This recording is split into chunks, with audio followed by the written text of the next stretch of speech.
안녕하세요, 도미닉입니다. 어느새 2019년 여름이 지나간 듯합니다.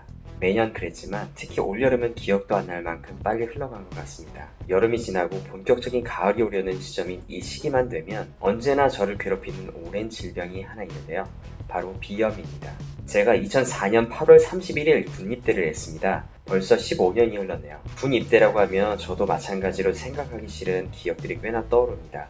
당시 여자친구였던 지금의 와이프가 눈물을 흘린 장면도 생생하고요. 함께 저의 군입대를 배웅했던 이미 전역했던 친구. 제가 조금 늦게 간 편이라 그리고 입대 시기에 찾아와 버린 그 코감기. 사실 이게 알레르기 증상이었는지 단순 코감기였는지는 저도 잘 모르겠습니다. 아무튼 그 상태로 입소하고 6주년이었나요? 몇 주년인지 기억도 잘 안 나네요. 훈련받은 기간 동안 내내 코를 훌쩍이며 지냈습니다.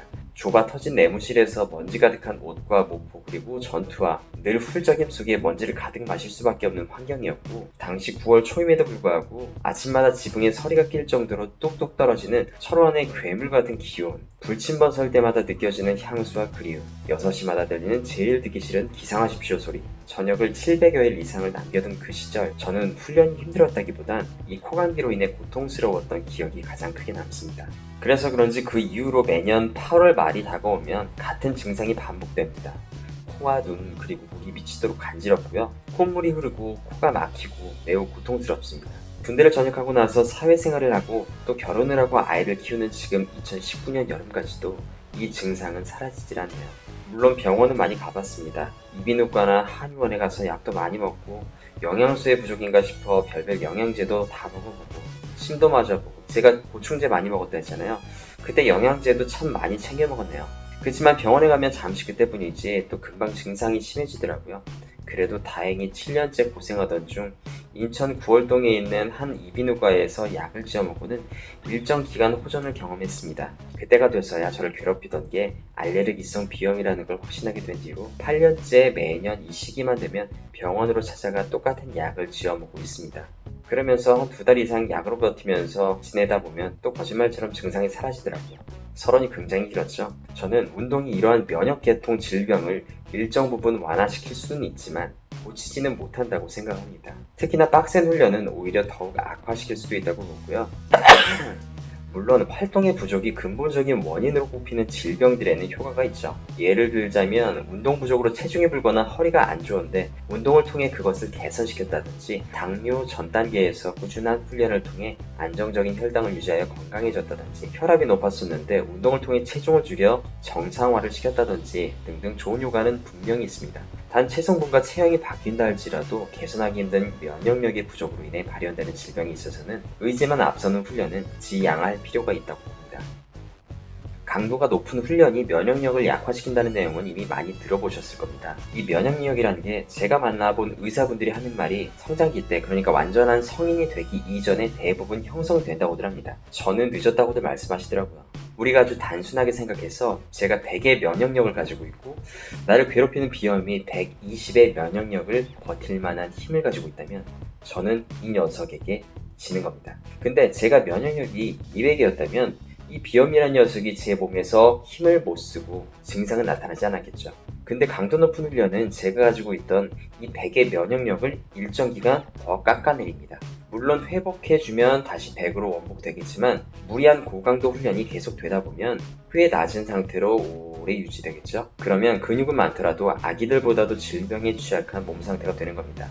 좀 과장 섞인 표현이긴 했지만 아무튼 이건 훈련 경험이 어느 정도 있으신 분들은 이미 알고 계시는 내용일 겁니다. 운동으로 질병을 고친다는 생각은 자칫 위험할 수 있습니다. 저는 정말 바보같이 내가 정말 열심히 훈련만 하면 마치 계단을 이렇게 밟아 올라가는 것 마냥 더 상위의 신체와 내구성을 갖게 될 줄 알았습니다. 하지만 근육량이 늘어도 적정 체중을 유지해도 내 면역력이 높아지는 건 아니더라고요. 오히려 과한 훈련으로 인해 소모성 신체를 갖게 될 뿐이었죠. 사실 지금도 우리 집에서는 제가 제일 허약하다는 소리를 듣습니다. 8살, 4살짜리 딸내미들이 아빠보다 더 건강하죠.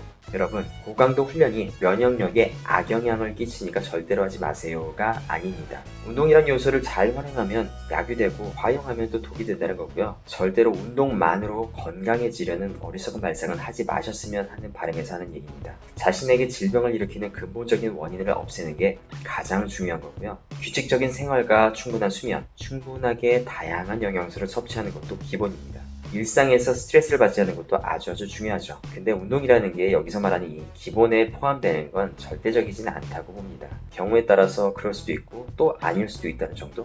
특히나 인자학분들은 혹시나 운동이 내 건강을 갉아먹고 있는 건 아닐까라는 생각을 평소 좀 해보시면 좋겠습니다. 몸이 피로하고 영양도 부족하고 스트레스도 극에 달해 쓰러질 것 같은데 그래도 난 건강을 위해 운동을 해야 해. 이건 맞는 말일 수도 있고 또 틀린 말일 수도 있습니다. 단지 먼저 챙겨야 할 순서가 피로의 원인을 줄이는 것, 부족한 영양을 섭취하는 것, 스트레스를 줄이는 것이지 무턱대고 운동이 가장 먼저는 아니라는 거죠. 내가 100kg을 들 수 있을 때와 150kg을 들 수 있을 때 내 몸의 체성분과 체중, 근육량과 근질은 변하겠지만 그렇다고 고질적인 질병이 낫는다는 보장은 전혀 없습니다. 지금껏 말이 많았던 만큼 정리가 좀 필요하겠네요. 자, 하나, 운동이 건강을 위한 최우선 과제라고는 볼 수 없다.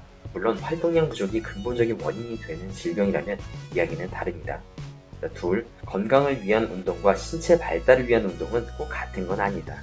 가볍게 뛰고 걷는 꾸준한 운동이 체중의 2~3배를 드는 훈련보다 건강에 있어서는 더 좋을 수 있다는 거죠. 셋, 아픈 사람은 치료를 해야지 운동만 해서는 안 된다. 영화에서처럼 이 악물고 운동으로 극복해야지 하다가 자칫하면 질병은 질병대로 키우고 추가로 골병 늘기 십상입니다. 넷, 운동은 건강한 삶을 위한 보조제, 부스터의 개념적으로 봐야지 핵심으로 볼 수는 없다. 건강에 진짜 도움이 되는 중요 요소는 규칙적인 생활 습관, 균형 잡힌 식사, 타고난 유전자, 그리고 충분한 수면과 스트레스를 받지 않는 것 등입니다. 다섯, 하지만 건강에 오히려 악영향을 끼치는 방식의 운동을 하는 사람일지라도 정신적인 스트레스 해소와 엔돌핀을 촉진한다면 그것만으로도 건강에 플러스 요인이 되는 것도 사실입니다.